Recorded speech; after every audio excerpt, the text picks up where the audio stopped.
मुझे सांसारिकों के इस भ्रम को तोड़ना है। तो इस इच्छा से एक दिन श्री सुदामा जी के द्वार पर पहुंचते हैं, बाहर से आवाज लगाते हैं भिक्षाम देहि।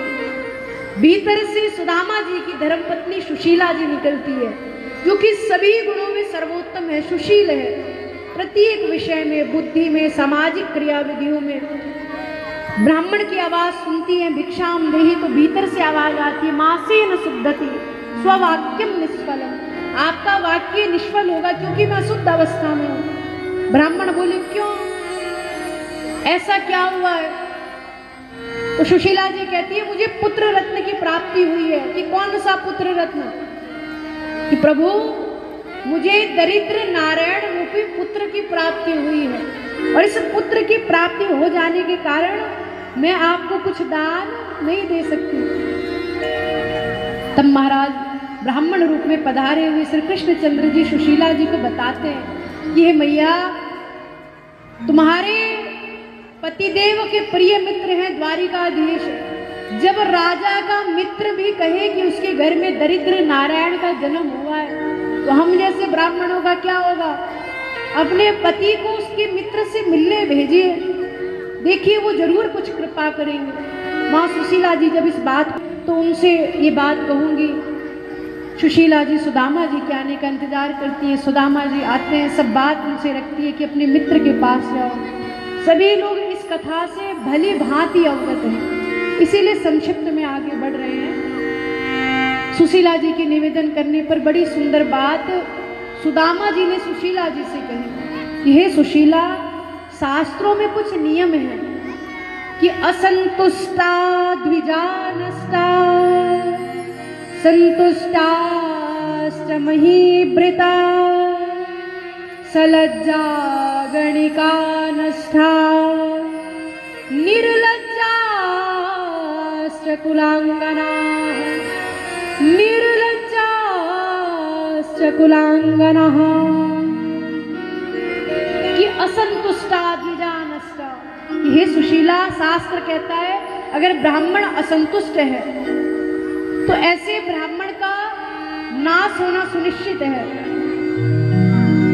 और हे सुशीला जी, संतुष्टा महीभृता, यदि कोई राजा सीमित राज्य को जीत करके संतोष प्राप्त कर ले कि बस अब मुझे और राज्य नहीं जीतना और युद्ध नहीं करना, तो उस राजा का भी शीघ्र नाश हो जाता है। जिस प्रकार से वैश्या यदि शर्म करे तो वैश्या का नाश हो जाना तय है, और कुलवान स्त्री यदि लज्जा का त्याग कर दे, शर्म का त्याग कर दे, मर्यादा का त्याग कर दे, तो एक कुलवान स्त्री का भी नाश हो जाता है। ये कुछ शास्त्र के नियम हैं। इसीलिए हे सुशीला, मैं अपने मित्र के घर नहीं जा सकता।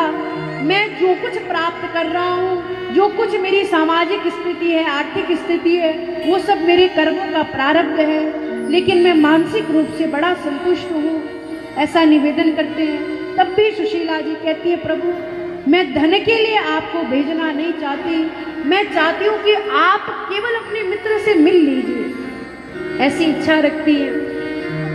सुदामा जी जाने के लिए तैयार हो जाते हैं। फिर महाराज सुशीला जी सुदामा जी को याद दिलाती है कि हे श्रीमान जी, आप ही से जानना है कि मित्र, गुरु और वैद्य है, इन तीन स्थानों पर कभी भी खाली हाथ नहीं जाना चाहिए। इसीलिए मैं आपके जाने की कुछ व्यवस्था करती हूँ। 5 के 5 घरों में जाती हैं, में लाती हैं, उसको कई स्थानों से फटी हुई साड़ी में सिल करके सुदामा जी को एक पोटली में बांध करके भेंट करती है कि ये आप अपने मित्र को सौंप दीजिएगा, क्योंकि मित्र के घर खाली हाथ नहीं जाना चाहिए। इस इच्छा से मार्ग में कई प्रकार के विनोद होते हुए, क्योंकि महाराज सुदामा जी के स्थान से द्वारिकापुरी बहुत दूर है, गुजरात में समुद्र के बीच में महाराज द्वारिका जी के साक्षी मिलते हैं। सुदामा जी को वहां जाना है। चलते चलते सुदामा जी आराम के लिए एक वृक्ष के नीचे सोते हैं। भगवान श्री कृष्णचंद्र जी ऐसी लीला करते हैं कि सुदामा जी को द्वारिकापुरी में ला करके स्थापित कर देते हैं। निद्रा खुलती है तो आसपास एक माली को बगीचे को संवारते हुए देखते हैं, उससे पूछते हैं ये कौन सा स्थान है? तो माली बताता है द्वारिकापुरी है कि द्वारिकापुरी है, लेकिन पीछे 6 लगा दो। तो सुदामा जी को लगता है द्वारिकापुरी भी 6 है। अभी मैं 6ठे नंबर की द्वारिकापुरी में पहुंचा और मेरा मित्र केवल द्वारिका का राजा है, मतलब मुझे पहले नंबर की द्वारिका पर पहुंचना होगा। तो माली कहता है नहीं प्रभु, यही वो द्वारिका है जिसका राजा कन्हैया है, लेकिन आप उसका ऐसे नाम नहीं ले सकते कन्हैया कन्हैया, उसका नाम है श्री श्री 1008 द्वारिकाधीश जी भगवान। सुदामा जी फटकार लगाते कहते हैं द्वारिकाधीश होगा तुम्हारा, मेरा तो प्यारा कन्हैया ही है, हम लोग साथ पढ़ा करते थे। इस प्रकार निवेदन करके राजमहल का मार्ग पूछकर राजमहल के पास पहुंचता है और बड़ा सुंदर वहां पर कुछ लीलाएं होती हैं जो कि बड़ा सुंदर संतों ने एक भजन के माध्यम से उस भाव का वर्णन किया है। हम लोग संक्षिप्त में भजन